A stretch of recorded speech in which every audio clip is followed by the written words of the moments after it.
السلام علیکم دوستو۔ اللہ آپ سب کو خوش رکھے۔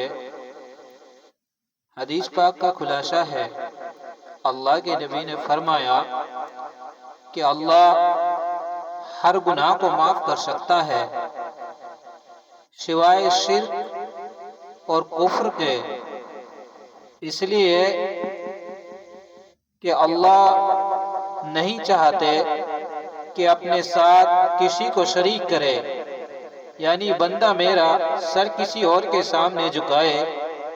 زندگی میں نے دی، دیکھنے کے لیے آنکھ میں نے دی، بولنے کے لیے زبان میں نے دی، چلنے کے لیے پیر میں نے دیے، لیکن سر کسی اور کے آگے جھکائے۔ یہ اسی طرح ہے کہ ایک انسان سب کچھ برداشت کر سکتا ہے کہ اس کی بیوی کوئی مہمان آئے اس کے لیے کھانا کھلائے، وہ خوش ہوتا ہے، اس کے لیے توجہ کرے، وہ خوش ہوتا ہے، لیکن اگر اسی مرد کو، اسی شوہر کو یہ پتہ چل جائے کہ اس کی بیوی کسی اور کے ساتھ بستر پر رہتی ہے، اس کے امانت میں خیانت کرتی ہے اور دوسرے کے ساتھ رنگلیاں مناتی ہے اور دوسرے کی بات مانتی ہے، تو یہ کبھی بھی کوئی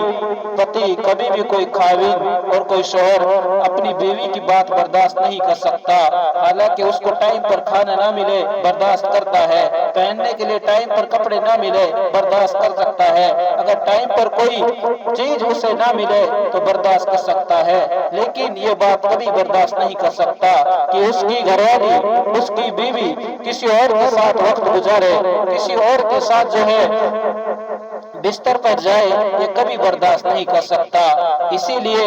اللہ نے بھی اپنے بندے کو کسی اور کے ساتھ اس کی ذات میں کوئی شریک کرے نہ برداشت نہیں کر سکتا۔ اسی لیے اللہ نے فرمایا کہ ہو سکتا ہے میں تمہارے بڑے سے بڑے گناہ کو معاف کر دوں، لیکن یہ گناہ مجھے قابل برداشت نہیں کہ کوئی میرے بندہ میرے سامنے کسی اور کی عبادت کرے، کسی پتھر کے سامنے جھکے، کسی قبر کے سامنے جھکے، کسی درخت کے سامنے گھسے، یہ اللہ کو قطعی منظور نہیں۔ اسی لیے اللہ صلی اللہ علیہ وسلم اور گناہ کرنے والا گناہ سے کافر نہیں ہوتا، ہاں اگر شرک کرے تو کافر ہو جائے گا، کیونکہ آپ صلی اللہ علیہ وسلم نے ابو ذر سے فرمایا تو ایسا آدمی ہے جس میں حاجت کی بو آتی ہے، یعنی جہالت کی بو آتی ہے، اس برائی کے باوجود آپ صلی اللہ علیہ وسلم نے اسے کافر نہیں کہا۔ اور اللہ نے سورہ النساء میں فرمایا بے شک اللہ شرک کو نہیں بخشے گا اور اس کے علاوہ جس گناہ کو چاہے وہ بخش دے۔ سورہ حجرات میں فرمایا اور اگر ایمانداروں کے دو گروہ آپس میں لڑ پڑے تو ان میں صلح کرا دو۔ اس لیے اس آیت میں اللہ نے اس گناہ کبیرہ قتل و غارت کے باوجود ان لڑنے والوں کو مومن ہی کہا،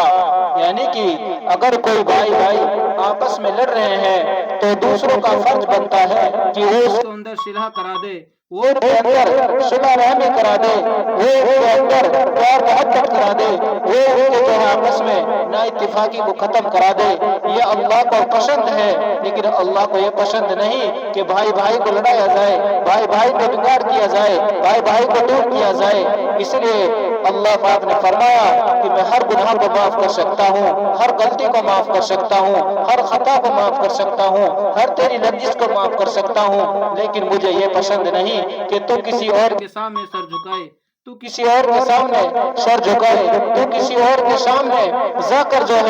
اپنا سجدہ ریزی کرے، تو کسی اور کے سامنے جا کر اپنا ماتھا ٹیکے۔ یہ رب کو قطعی پسند نہیں ہے۔ یہ اسی طرح ہے کہ کوئی مرد یہ برداشت نہیں کر سکتا کہ اس کی بیوی کسی اور کے ساتھ رات گزارے، یا اس کی بیوی کسی اور کے ساتھ جا کر وقت گزارے، یا اس کی بیوی کسی اور کے ساتھ رنگ رلیاں منائے، کیونکہ اللہ پاک نے